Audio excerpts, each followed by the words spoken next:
Hi friends, இந்த வீடியோவில் Relaxo footwears share பற்றி பார்க்கலாம். இதோட மார்க்கெட் கேபிட்டல் வந்து 11,000 கோடி, கரண்ட் ப்ரைஸ் 478 ரூபா. இன்றைக்கி மட்டும் 6.5% இன்க்ரீஸ் ஆகிருக்கு.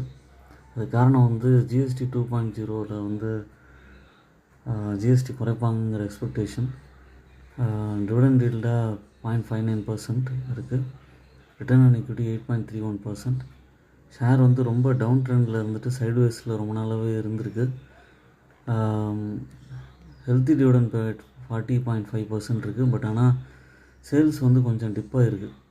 இப்போ மார்ச் குவார்ட்டரில் பார்த்தீங்கன்னா 695 crores இருந்தது, ஜூனில் 654 crores இருக்குது.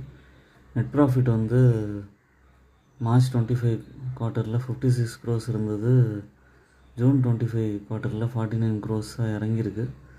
அதனால் இந்த பிரேக் அவுட் ஆனதை வந்து நம்பி வந்து இன்வெஸ்ட் பண்ண வேணாம். இன்னும் கொஞ்சம் அப்சர்வ் பண்ணிவிட்டு இதோட நெக்ஸ்ட் குவார்ட்டர்லி ஸ்டேட்மெண்ட்டுக்கு அப்புறம் வந்து நீங்கள் வந்து ப்ராஃபிட் எப்படி இருக்குது, சேல்ஸ் எப்படி இருக்குதுன்னு பார்த்துட்டு அதுக்கப்புறம் அனலைஸ் பண்ணிவிட்டு இன்வெஸ்ட் பண்ணலாம். ஏன்னா இன்வெஸ்ட் பண்ணதுக்கப்புறம் இன்னும் ஃபர்தராக ஏதாவது டவுன் ட்ரெண்ட் போச்சுன்னா அதுக்கப்புறம் மணி லாக் ஆகிடும். அதனால் டீப் அனாலிசிஸ் பண்ணிவிட்டு அதுக்கப்புறமா இன்வெஸ்ட் பண்ண பாருங்கள்.